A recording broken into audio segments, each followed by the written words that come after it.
both Professor Gary and myself will try and do some workshop-ish thing in this. It gets difficult with a large audience to have a workshop. It very often turns out to be a lecture. Nonetheless, a big welcome to everybody. All of you who are technologically challenged, there's something to learn. All of you and many of you who are technological gurus, there's something for you to suggest and teach us. So quickly going to take you through EMR apps associated and what a digital clinic, the concept of digital clinic is. A lot of clinics now are looking at getting completely digitalized, and probably that's the way forward. She's going to be able to give you a preview of what we have in store. So you have multiple softwares. I'm going to stick to talking about a software which I use, so I have some experience on that. There are many such softwares, existing softwares in the market. One glance is one such of them. When you're looking at electronic medical record for your clinic, which today is getting important, you're looking at means of a EMR which is simple to use or a software which is simple to use. It's easy for you and your staff to use, does not take too much time, and has the basic ingredients of what all you are looking at. What are some of these aspects which help you in your day-to-day practice is what we should speak about.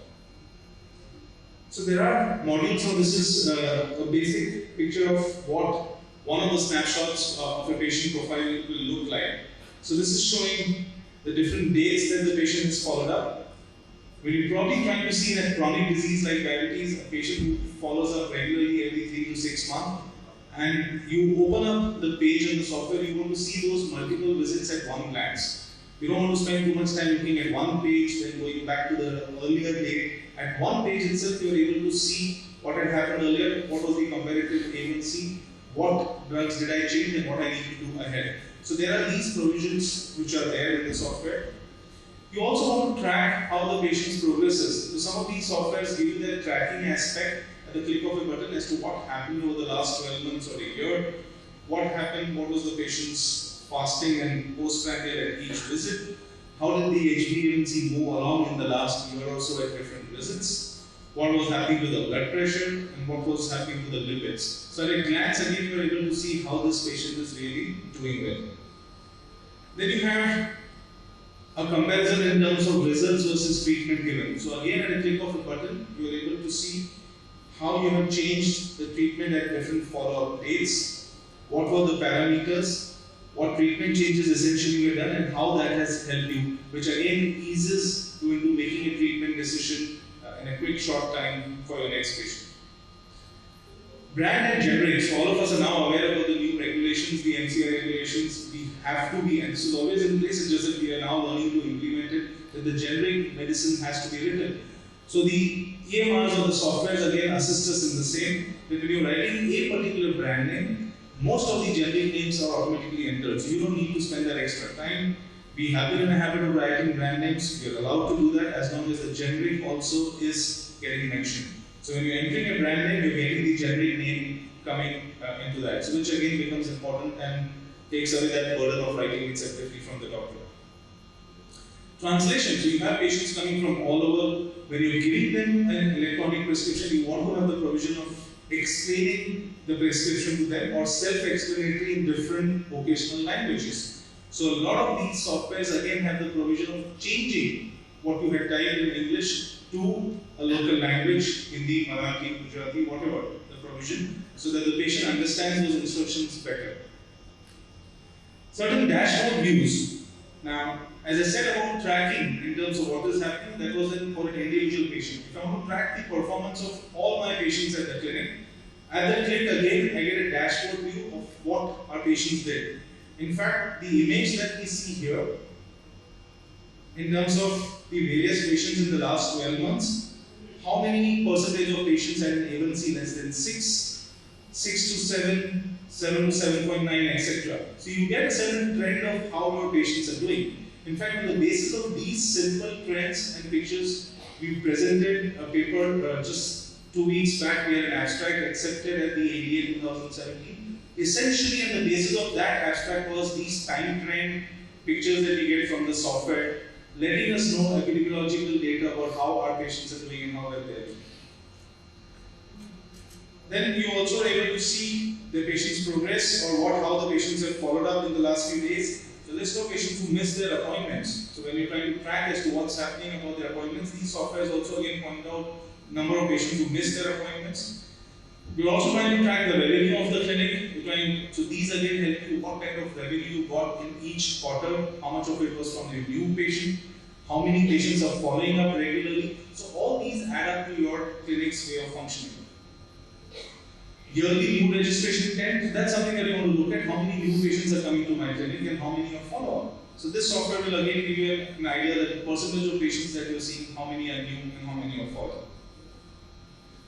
Also at time to time, whether it's for the patients who get access to the software or those who are in your waiting room through the software, you can give them educational videos. You can also take out dynamic case sheets which can be configured as per your doctor's or as per the doctor's requirement. So you can have different history being done in terms of whether you're looking at basic history of the patient. This is just a sample case sheet and the details. So there is no compulsion that each and every of these parameters will have to be entered. If there is a specific history, if it's a patient with a foot problem, you want to get that specific history, all of this will be entered. At the same time, when we talk about using an EMR, the burden does not come onto the physician. Most of this entry is done either by an associate at the clinic or by the reception staff itself. Sample diabetes case sheets can be configured dynamically depending on what parameters you're looking at. And then of course every year you have certain additions coming to these different softwares. You have the mobile apps coming in, which is both for the physician and the patient. The patient of course can get to see their own data by downloading the app on their mobile phone. The physician can download the app and keep a track of each and every patient that is coming into their clinic. So these are the different apps which are there. Again, as I said, I'm restricting to talking about the one-line software and the app which comes with that. So last year they changed it that on the Android-based phones, you started getting the apps for doctors. So if I am using this software, my phone has the app, allows me to access the patient data from there, and there are advantages. Let's understand that very often in a chronic disease scenario, the patient dropout rate is high. There are time constraints for younger and productive patients who are traveling, who are busy, who miss out on appointments. There is rising travel costs for the elderly. Again, in a chronic metabolic disease like diabetes, a lot of us might agree that each and every visit to the clinic or to the center might not be necessary. If the patient is otherwise doing alright and it's just about communication of the status of control and taking your advice about change in some dosage of medication, a visit to the clinic might not be must.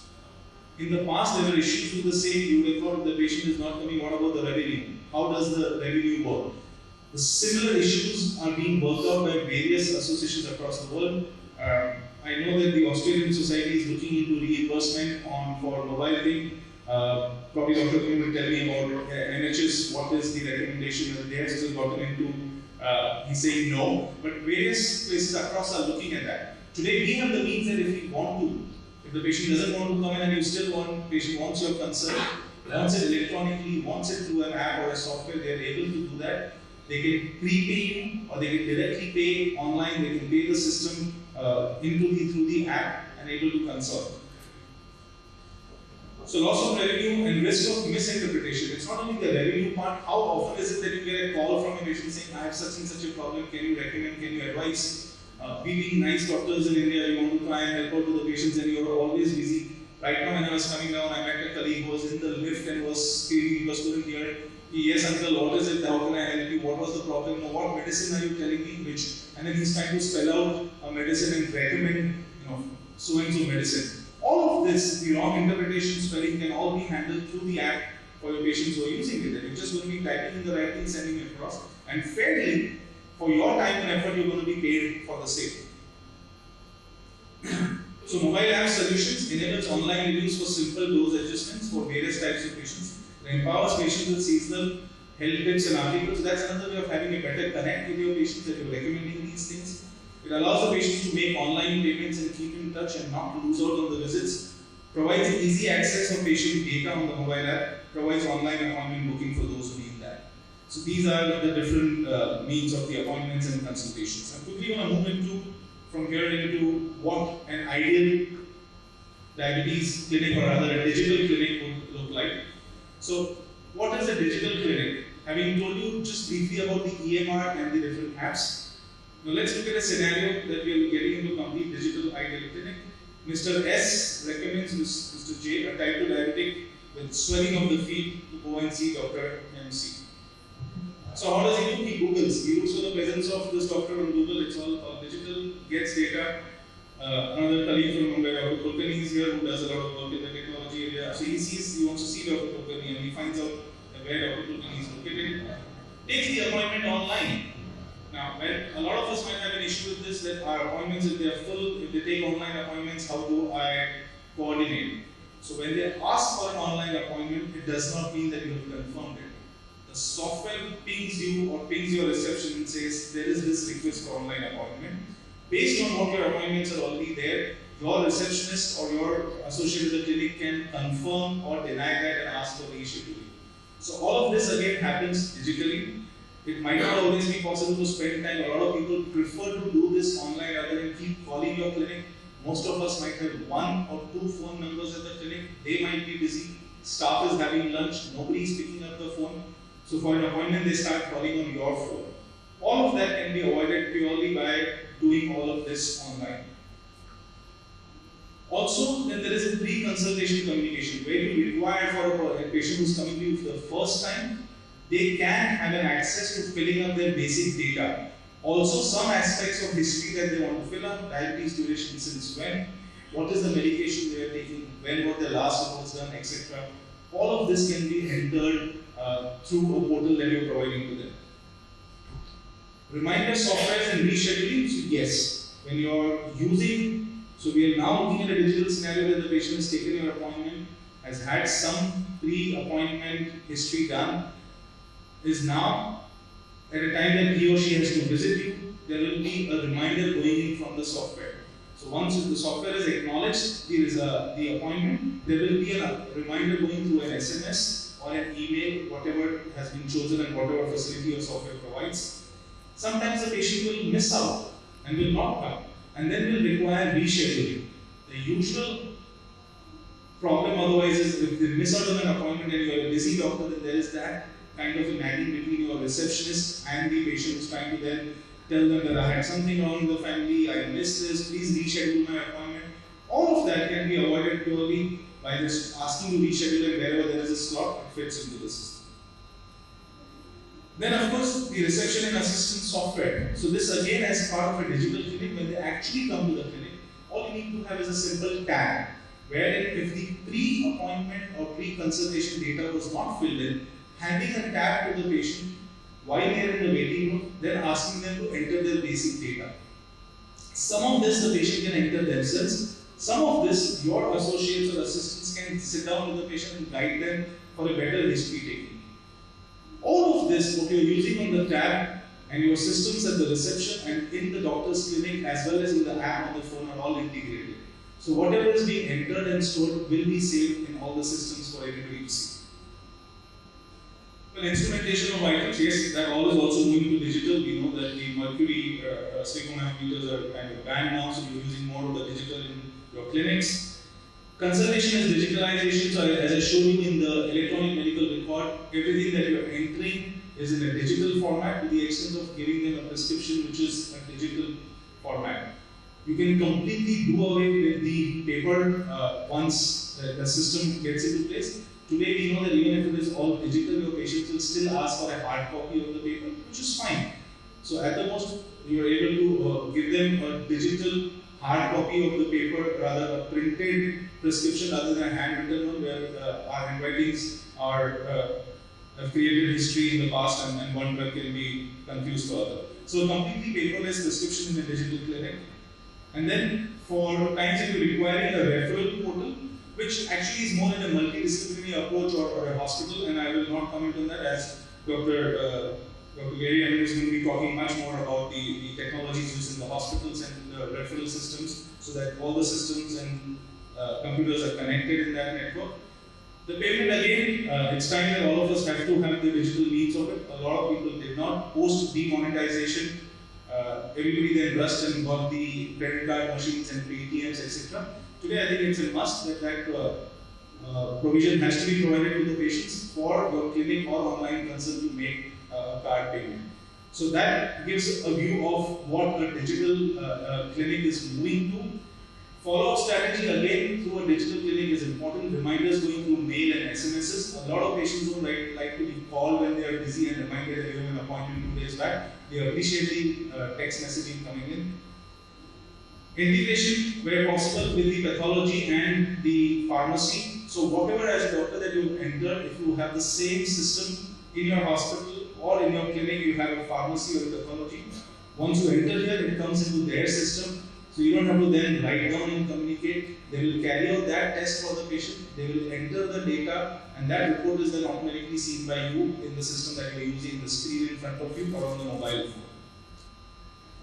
Internet communication software. So again, there are various different softwares. This also is there as a communication lead for within the hospital staff, and between the 2 patient visits, whatever communication that you had to give, whether it's health tips, whether it's a success story. So we do that at our clinic.